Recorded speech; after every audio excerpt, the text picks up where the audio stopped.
మీరు మీ అభిమాన shows and serials TV కన్నా ముందు ఈటీవీ విన్ యాప్లో చూడండి. Download and subscribe to ETV win app. 99 రూపాయలు మాత్రమే.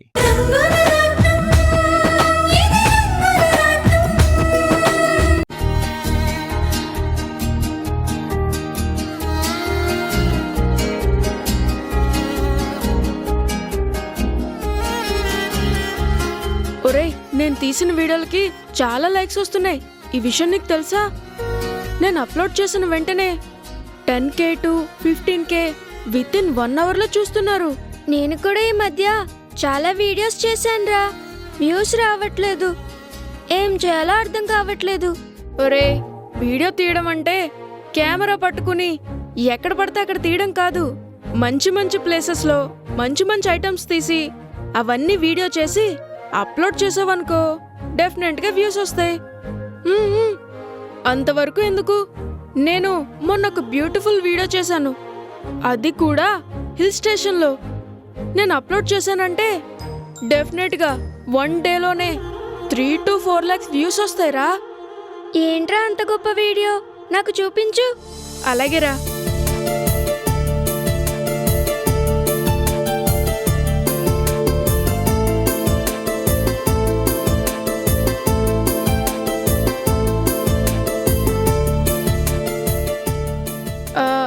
ఆ వీడియో ల్యాప్టాప్లోనే ఉందిరా. మొత్తం ఎడిట్ అయిపోయాక అప్లోడ్ చేద్దామని ఉంచాను. అందుకే కాపీ కూడా ఫోన్లో పెట్టుకోలేదు. ఉండు, ఇప్పుడే చూపిస్తాను.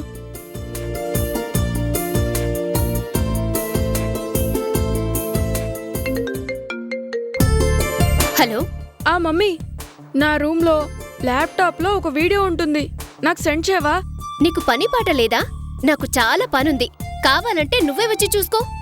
ప్లీజ్ మమ్మీ, నేను నా ఫ్రెండ్తో ఉన్నాను. వాడికి వీడియో చూపిస్తానని ప్రామిస్ చేశాను. ప్లీజ్ నా కోసం సెండ్ చేయవా? నీకీ వీడియోల పిచ్చేంట్రా? నన్నెందుకు ఇలా తింటున్నావు? ఏంటి మమ్మీ, నాకు పేరొస్తే నీకు వచ్చినట్టు కదా. ప్లీజ్ నువ్వు మాత్రం నాకు ఆ వీడియో వెంటనే సెండ్ చేయాలి. మా మంచి మమ్మీ కదూ. వచ్చేటప్పుడు నేను నీకు చాక్లెట్స్ తీసుకొస్తాను. ఏంట్రా, నేను నీకు చెప్పే మాటలు నువ్వు నాకు చెప్తున్నావా? సరే, ఏ వీడియో కావాలో చెప్పు, నేను వెళ్ళి చెక్ చేస్తాను. లైన్లో ఉండు. Okay mummy.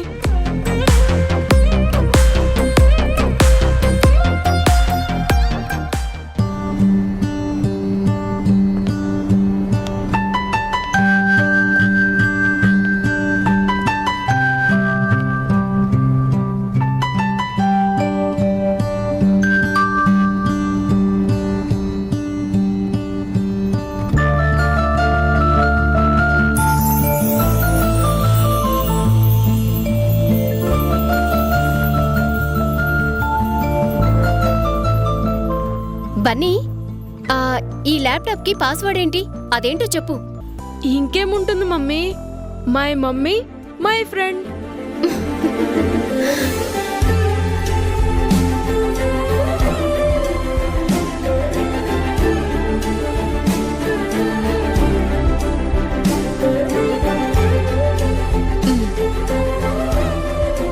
చెప్పు బన్నీ, ఏ వీడియో? మమ్మీ, అందులో నేను హిల్ స్టేషన్లో తీశాను కదా, ఆ వీడియో రీసెంట్లో ఉంటుంది. అది సెండ్ చేయవా ప్లీజ్? సరే, నేను చెక్ చేసి సెండ్ చేస్తాను. ఓకే.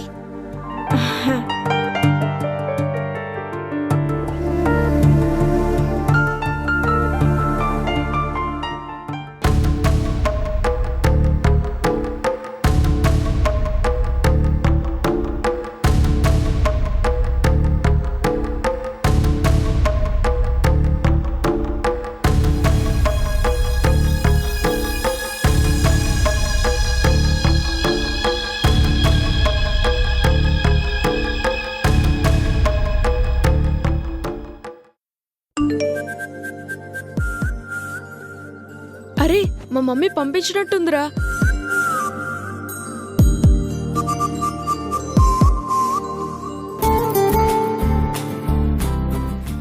వచ్చింది mummy. Thank you so much. As it is గా నువ్వు ల్యాప్టాప్ షట్ డౌన్ చేసేయ్. ఓకేరా, ఉంటాను. Okay mummy. స్వప్న, ఆ అత్తయ్య, ఒకసారి ఇలా రా.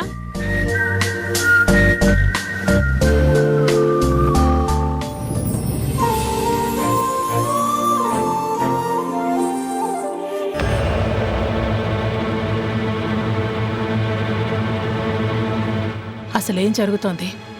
ఎన్ని రోజులుగా నేను ఏ ప్లాన్ చేసినా ఒక్కడి కూడా ఫెయిల్ అవ్వలేదు. అన్నీ సక్సెస్ అయ్యాయి. కానీ ఇప్పుడు నేనేమనుకుంటే అది రివర్స్ అవుతోంది. ఎంతో తెలివిగా సమంతని ఈ లోకం నుంచే పంపించేశాను. వర్షాని ఇంటి నుంచి పంపించేయాలి అనుకున్నాను. కానీ అదెవత్తో ముసుగేసుకుని నా ప్లాన్ మొత్తం పాడు చేస్తోంది. ఏం చేయాలో అర్థం కావటం లేదు.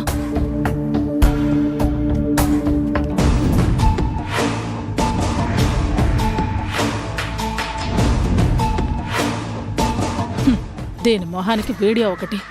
నా మనవడు దీనికో వేరాభిమాని. దీని వీడియో తీసి చూపిస్తున్నాడు. అసలు దీనివల్లే కదా ఈ ఇంట్లో పరిస్థితులన్నీ ఇలా అవుతున్నాయి.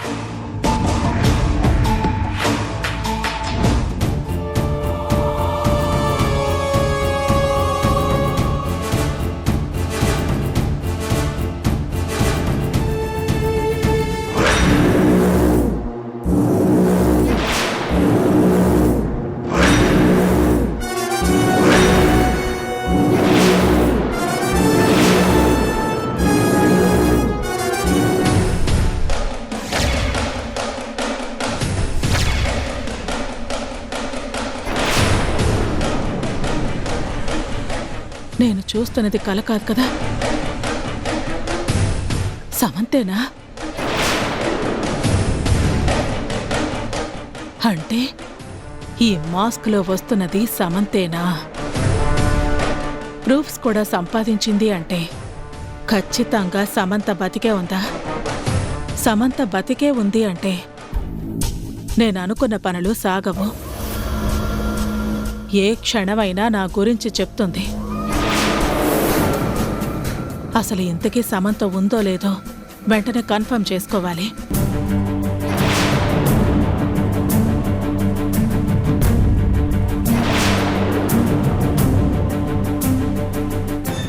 ఈ ల్యాప్టాప్ ఇక్కడే ఉంటే ఇంట్లో ఎవరైనా చూస్తారు.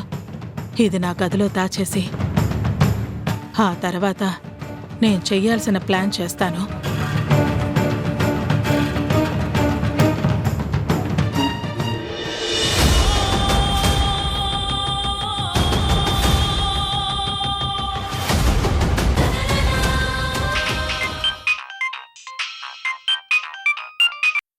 నమస్తే మేడం. నీ నమస్కారాలకి నేను ఫోన్ చేయలేదు. నీకు అప్పగించిన పని ఇంత చండాలంగా చేస్తావా అని తెలుసుకోవడానికి ఫోన్ చేశాను. ఏంటి మేడం, నేనేం చేశాను? ఆ సమంత బతికే ఉందా లేక చచ్చిపోయిందా? అదేంటి మేడం, మీరు ఆ ఇంట్లోనే ఉంటున్నారు కదా. ఆ అమ్మాయి చనిపోయిందని మీరు కన్ఫర్మ్ చేశారు కదా. ఇప్పుడు మళ్ళీ నన్ను అడుగుతారేంటి? ఒరే ఈడియట్, ఆ అమ్మాయి బతికే ఉందన్న అనుమానం నాకుంది. అందుకే నిన్ను అడుగుతున్నాను. లేదు మేడం, సమస్య లేదు. బ్రేకులు ఫెయిల్ అయ్యాక, పైగా అక్కడ కారు ఆ చెట్టును ఢీకొన్నాక బ్రతికే అవకాశమే లేదు. చనిపోయిందని పోలీసులు కూడా కన్ఫర్మ్ చేశారు కదా. మీరేంటి మళ్ళీ ఇలా అడుగుతున్నారు? నాకెందుకో అనుమానంగా ఉంది. నువ్వొక పంచే. వాళ్ళిప్పుడు ఒక దగ్గరికి వెళ్లారు. వాళ్ళ ముగ్గురిని నువ్వు ఫాలో అవ్వు. మరీ ముఖ్యంగా అక్కడ మాస్క్లో ఉన్నదాన్ని బాగా అబ్జర్వ్ చేయి. అదే సమంత అని నాకు అనుమానంగా ఉంది. అది కన్ఫర్మ్ చేసుకుని నాకు వెంటనే ఫోన్ చేసి చెప్పు. సరే మేడం, ఇప్పుడే వెళతాను. ఇంతకీ వాళ్ళు ఎక్కడున్నారు?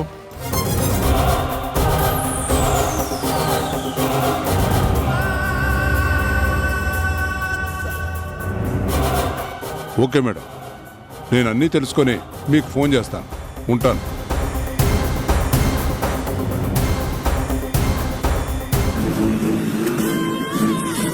సమంత, నువ్వు బతికే ఉంటే నాకు ప్రమాదం. నువ్వే అని నాకు తెలిస్తే నీకు ప్రమాదం. డాక్టర్ డాక్టర్ డాక్టర్ డాక్టర్ తన చేతి గాయమైంది. వెంటనే ట్రీట్మెంట్ చేయండి. ఏమైందమ్మా? ఎలా తగిలింది? అవన్నీ తర్వాత డాక్టర్. చాలాసేపు నుంచి బ్లడ్ ఆగడం లేదు. ముందు ట్రీట్మెంట్ చేయండి. అన్ని విషయాలు నేను చెప్తాను. తనకేం కాకూడదు డాక్టర్, ప్లీజ్. మీకు దండం పెడతాను. కూల్ మిస్టర్, హాస్పిటల్కి తీసుకొచ్చారు కదా, ఏమీ కాదు, నేను చూసుకుంటాను. అసలు ముందు ఏం జరిగిందో చెప్పండి. డీటెయిల్స్ అడుగుతారేంటి డాక్టర్? ముందు ట్రీట్మెంట్ చేయండి. బ్లీడింగ్ అవుతుందని చెప్తున్నాను కదా. వంశీ ప్లీజ్ కంట్రోల్ చేసుకో. హాస్పిటల్కి వచ్చినప్పుడు ఏం జరిగిందో చెప్పాలి కదా. మేం పక్క ఊర్లో గుడికి వెళ్తున్నామండి. ఒక దగ్గర ఆగాము. కొంతమంది రౌడీలు మమ్మల్ని ఏడిపిస్తుంటే తను వాళ్ళకి వార్నింగ్ ఇచ్చాడు. అప్పుడే వాళ్ళు కత్తితో అటాక్ చేశారు. ఈ అమ్మాయి చెయ్యి అడ్డు పెట్టింది, చేతికి గాయమైంది. ఓకే ఓకే, మీరు కంట్రోల్ చేసుకోండి, తనకేమీ కాదు. సిస్టర్, రూమ్లోకి తీసుకొని పద. వెళ్ళు.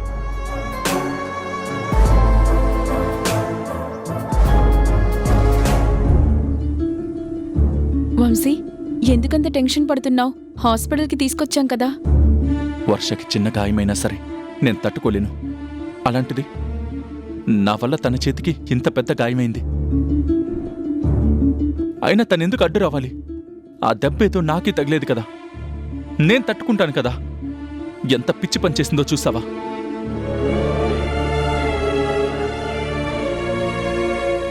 తను అసలు ఎంత బాధపడుతూ ఉంటుందో కదా. ఆ దెబ్బ తనకి ఎంత నొప్పిగా ఉంటుందో. ప్లీజ్ వంశీ కంట్రోల్ చేసుకో. వర్షకేం కాదు, అది చిన్న దెబ్బే. అయినా హాస్పిటల్కి తీసుకొచ్చాం కదా. నీకు వర్ష మీద మరీ ఇంత ప్రేముందా? వర్షం నేనెలా చూసుకుంటాను, వర్ష విషయంలో నేనెలా ఆలోచిస్తాను ఎవరూ అర్థం చేసుకోలేరు. కానీ ఒక్కటి షమి, వర్షకి చిన్న బాధొచ్చినా ఈ గుండెకి తగులుతుంది. వర్ష కన్నీళ్లు పెట్టుకుంటే నా మనసులో కంగారు పెరుగుతుంది. ఎప్పుడు వర్ష బాగుండాలి. తను బాధలో ఉంటే మాత్రం నేను తట్టుకోలేను. వంశీ వర్ష అంటే నీకంత ప్రేముందని చెప్తున్నావు. తను కూడా నీలాగే నిన్ను కూడా అంతకంటే ఎక్కువగా ప్రేమించింది కదా. మరి నీకు దెబ్బ తగులుతుంది అంటే తను చూస్తూ ఎలా ఊరుకుంటుంది? ఇప్పుడు తనకి తగిలిన దెబ్బ కన్నా కూడా నీకేం కాలేదు అని వర్ష ఆనందిస్తుంది. మీరిద్దరూ ఒకరి కోసం ఒకరు పుట్టారు. అందుకే మీ మధ్య ఇంత ప్రేమ ఉంది.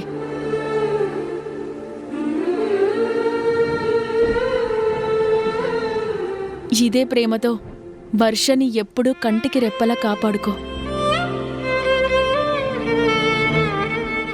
అలాగే షమి, తనకే కష్టం రాకుండా నేను చూసుకుంటాను. ఇది నేను నీకిస్తున్న మాట కాదు, మా ఇద్దరి మధ్య ఉన్న ప్రేమకి ఇస్తున్న మాట. మీరు చాలా అదృష్టవంతురాలండి. ఇంతలా ప్రేమించే హస్బెండ్ మీకు దొరకడం. మీకు తగిలింది చిన్న దెబ్బే కానీ అతని కంగారు చూస్తుంటే ప్రాణాల మీదకి వచ్చిందా అన్నట్లు భయపడిపోతున్నాడు. భార్యని ఇంత గొప్పగా ప్రేమించే భర్త దొరకడం చాలా అరుదు. ఈ విషయంలో మీరు వెరీ లక్కీ. తను నా భర్త కాదు. అవునా? అయితే ఖచ్చితంగా మీ ఇద్దరు ప్రేమించుకుంటున్నారు. మిమ్మల్ని ఇంత గొప్పగా ప్రేమిస్తున్నాడు. మీ లైఫ్ ఎంత బాగుంటుందో ఆయన మాటల్లోనే అర్థమవుతుంది. So you are lucky. Advance congratulations. అంత గొప్ప ప్రేమికుడు మీకు దొరికినందుకు, తన జీవితంలోకి మీరు వెళ్ళబోతున్నందుకు.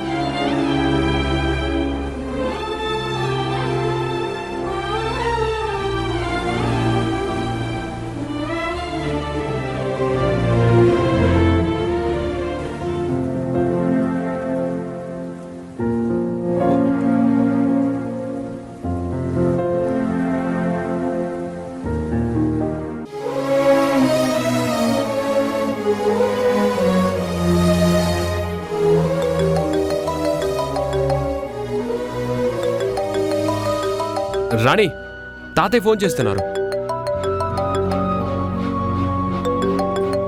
తాతయ్య సెక్రటేరియట్కి వెళ్తానన్నారండి. మినిస్టర్ గారితో ఏదో మీటింగ్ ఉందని చెప్పారు. ఆ మీటింగ్ అయిపోయి ఉంటుంది. మాట్లాడండి. తాతయ్య చెప్పండి. రాధా, మీ అందరికో గుడ్ న్యూస్. రాణి పక్కనుంటే పిలువయ్యా, మాట్లాడాలి. పక్కనే ఉంది తాతయ్య, స్పీకర్ ఆన్ చేశాను. చెప్పండి.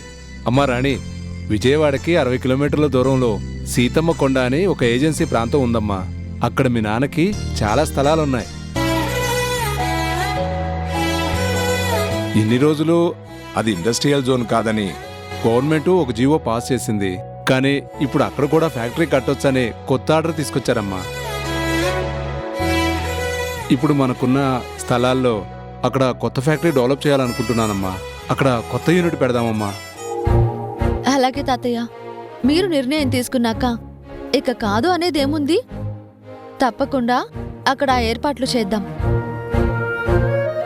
అవన్నీ నేను చూసుకుంటాను తాతయ్య. ఏం చేయాలో చెప్పండి. నువ్వు రాణి అక్కడికి వెళ్ళండి, ఆ స్థలాన్ని చూడండి. అక్కడికి ఇంజనీర్లు కూడా వస్తారు. ఫ్యాక్టరీ ఎలా కట్టాలి, అక్కడ క్వార్టర్స్ ఎలా నిర్మించాలి, కొత్త యూనిట్కి సంబంధించిన ఆ ఏర్పాట్లన్నీ చూడాలమ్మా. కొన్నాళ్ళు మీరు అక్కడే ఉండి ఆ పనులన్నీ చూసుకుంటే అక్కడ ఒక పెద్ద ప్రొడక్షన్ యూనిట్ తయారవుతుంది. దానివల్ల చాలా మందికి ఉపాధి దొరుకుతుందమ్మా. తప్పకుండా తాతయ్య. మన ఫ్యాక్టరీ యూనిట్లు పెంచాలని ఎప్పుడైతే నిర్ణయించుకున్నామో ఎంప్లాయ్మెంట్ కూడా పెరుగుతుంది. చాలామందికి ఉపాధి దొరుకుతుందన్న ఆనందం కూడా ఉంది. మీరన్నట్టే చేద్దాం. తాతయ్య, తొందరలోనే నేను ఆయన అక్కడికి వెళ్తాము. ఆ ఏర్పాట్లు మేం చూసుకుంటాము. సరేనమ్మా, నాకు చిన్న పని ఉంది, అది చూసుకొని సాయంత్రం కలుస్తాను. ఇప్పుడే మినిస్టర్ గారితో మాట్లాడి బయటకు వచ్చానమ్మా. ముందు ఈ మాట నీకు చెప్దామని ఫోన్ చేశాను.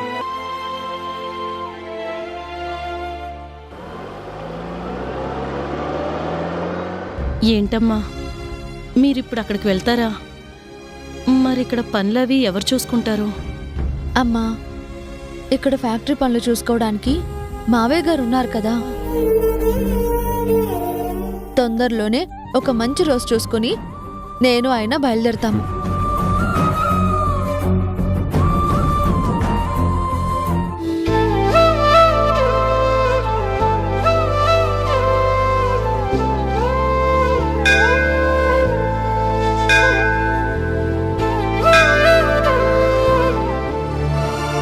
స్వామి, ఈరోజు నా వల్లే వర్షకి ప్రమాదం జరిగింది. తను బాధపడే పరిస్థితి వచ్చింది. నా వల్ల వర్ష ఎప్పుడూ బాధపడకూడదని నేను ఎన్నోసార్లు కోరుకున్నాను. కానీ తనకి ఏ కష్టం వచ్చినా దానికి ఏదో రకంగా నేనే కారణమవుతున్నాను. ఇంకెప్పుడు నా వర్ష బాధపడకుండా నువ్వే కాపాడు.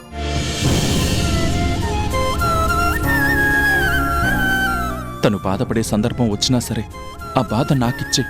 తన గురించి నేను భరిస్తాను, అంతేకాని తన్ని ఇబ్బంది పెట్టకు.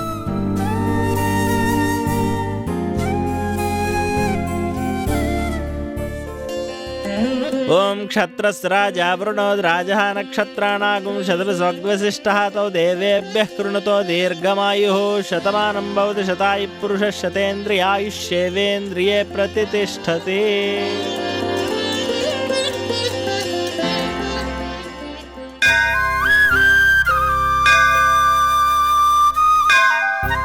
ఎందుకు వంశీ అలా బాధపడతావు? ఈరోజు వాళ్ళెవరో అల్లరి పెట్టబోయారు. నువ్వు వాళ్లతో గొడవ పడ్డావు. వాళ్ళు నీ మీద అటాక్ చేస్తే నేను అడ్డుపడ్డాను. ఇందులో నువ్వు కావాలని చేసిందేమీ లేదు కదా. ఎందుకు అనవసరంగా బాధపడుతున్నావు? లేదు, అసలు మనం అక్కడ ఆగకుండా ఉండుంటే ఇది జరిగేది కాదు కదా. ఏదేమైనా సరే నీకు తగిలిన గాయానికి నేనే కారణం. అందుకే నాకు బాధగా ఉంది.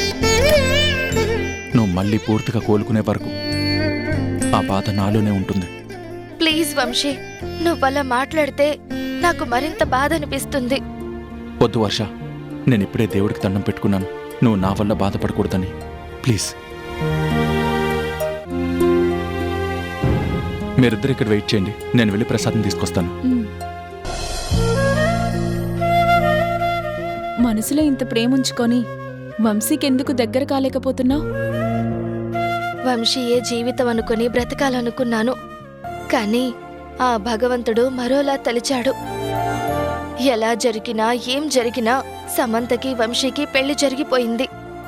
ఆ రోజే నిర్ణయించుకున్నాను, ఎప్పటికైనా వాళ్ళిద్దరినీ కలపాలే కానీ నేను వంశీ జీవితంలోకి వెళ్ళకూడదు అని. నీకేమైనా పిచ్చా వర్ష? సమంత ఇదంతా కావాలనే చేసింది, నువ్వు బాధపడాలనే చేసింది. వంశీ మీద తనకి ఎలాంటి ప్రేమ లేదు. కేవలం నిన్ను ఏడ్పించడానికి, నీ కళ్లల్లో కన్నీళ్లు చూడ్డానికి మాత్రమే వంశీ మీద ప్రేమ అన్న నాటకమాడింది. నీ మీద నింద వేసి ఆ బాధలో ఉన్న వంశీతో తాళి కట్టించుకుంది. అందులో తన స్వార్థం ఉంది, కానీ ప్రేమ ఎక్కడుంది? అంతవరకు ఎందుకు? సమంత నీకు కళ్యాణ్ గారికి పెళ్లి జరుగుతుందన్న ఆనందంలో నీతోనే చెప్పేసింది కదా. వంశీ మీద తనకున్న అభిప్రాయం ఏంటి అనేది మరి అది కూడా అర్థం చేసుకోకుండా నువ్వు ఇంకా ఇలా మూర్ఖంగా మాట్లాడడం నాకు నచ్చడం లేదు.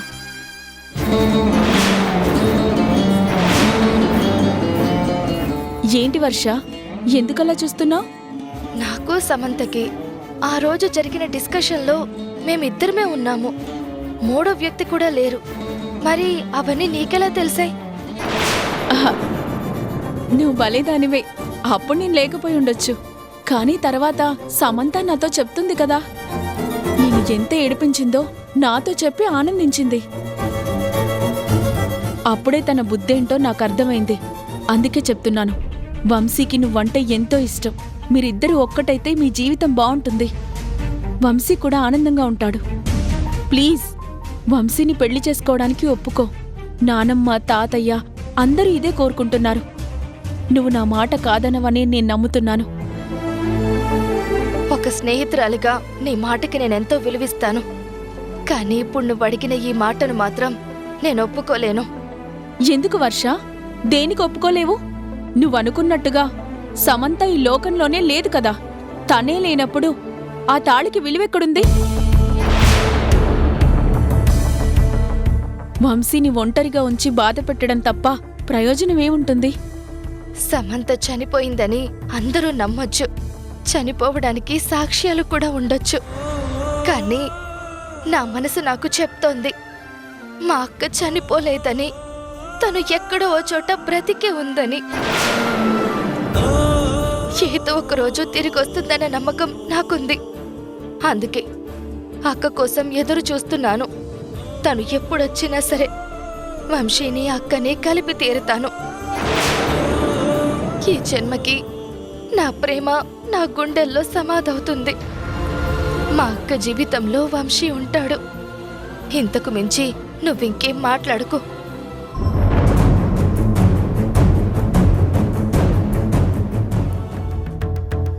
వర్ష, నిన్ను ఎంతలా నమ్మించాలని చూసినా నువ్వు మాత్రం నేను బతికే ఉన్నానని నమ్ముతున్నావు కదా. లేదు, మీ ఇద్దరిని ఒక్కటి చేయడానికి నేనింకేదో చెయ్యాలి. అమ్మా షమి, వర్ష పెళ్లి కొప్పుకుంది. ఏంటమ్మా నువ్వనేది? నిజమే కదా? నిజమేనానమ్మా. మీతో అబద్ధం ఎందుకు చెప్తాను? అదెవరో తెలిసిందా? పూర్తిగా తెలిసింది మేడం. ఆ రోజు మీరు చంపించాలనుకున్న సమంత ఈరోజు సమీగా మారింది. నువ్వు చెప్తున్నది నిజమేనా? తనని మీకు లైవ్లో చూపిస్తాను.